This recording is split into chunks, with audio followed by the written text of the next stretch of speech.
Shalom. In Jewu 621, I made a video talking about the dangers to Israel should there be a second Obama term.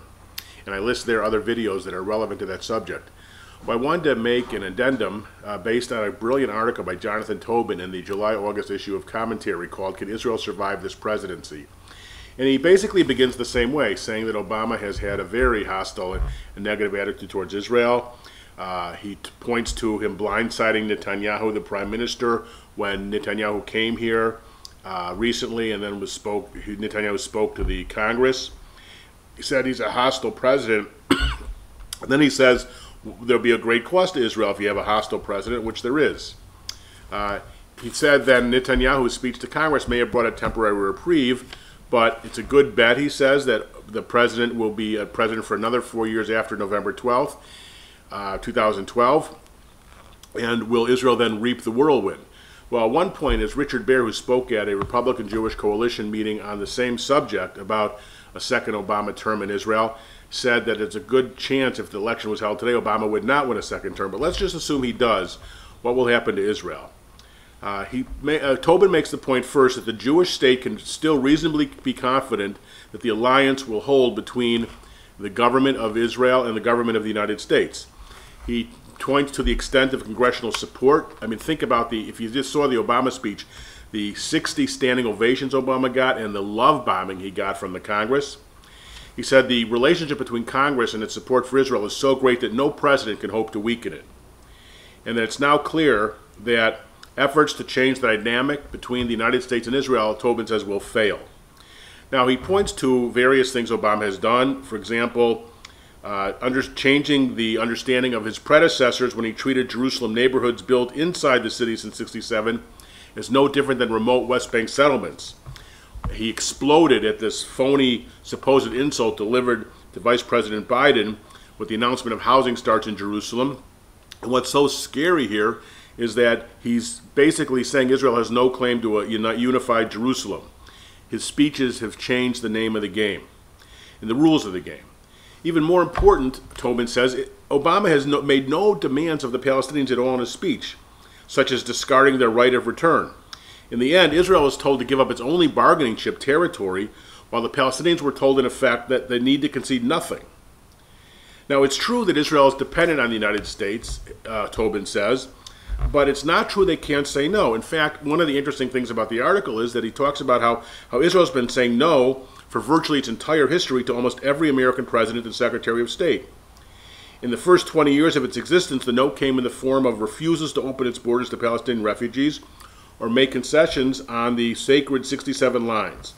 And since 67, Israel has continued to say no. Throughout the last 44 years, he says, every Israeli government has sought to strengthen its hold on united Jerusalem and has built or maintained Jewish communities in the territories beyond the Green Line. Every government has maintained its nuclear deterrent over American objections.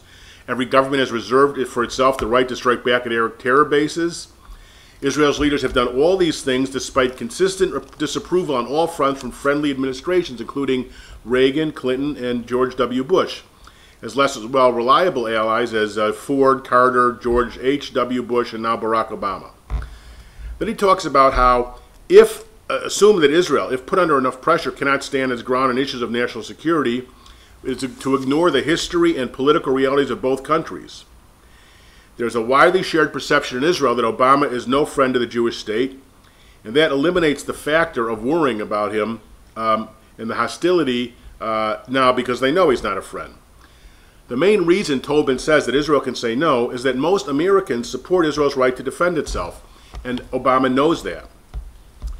AIPAC made a huge turnaround, the American Israel Public Affairs Committee, when it was basically focused on the president, and when it suffered a stunning setback in the Reagan administration about AWACS to Saudi Arabia, it realized it had been working the wrong end of Pennsylvania Avenue and shifted its allegiance then to focus on Congress, which has paid huge dividends, and to not ignore Republicans and conservatives who are now firmly in the pro-Israel camp.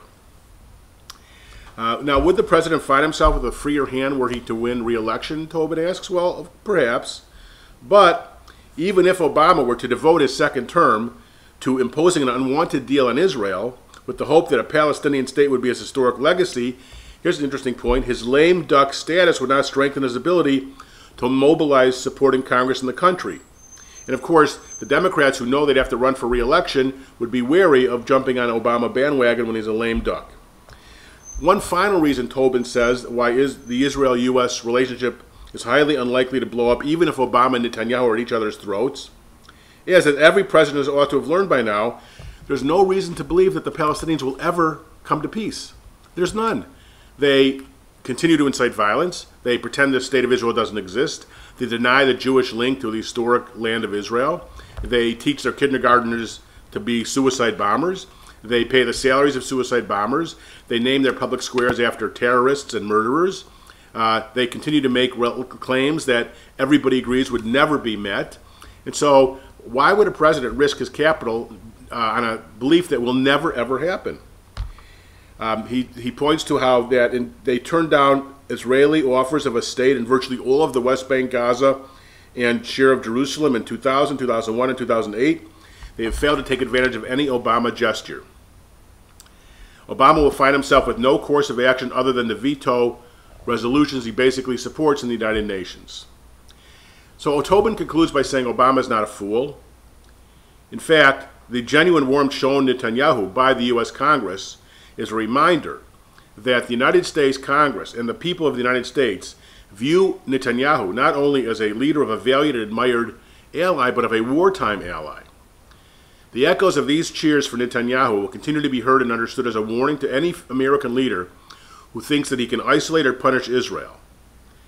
Barack Obama has learned the American people and its Congress consider Israel a friend engaged in a common struggle, not a dependent whose own interests can be ignored with impunity.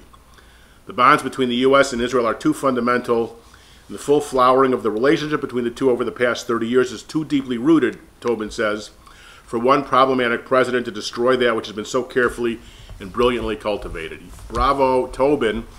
Just pray, Kenya Hiratzon, that it be true. But it's a really interesting analysis.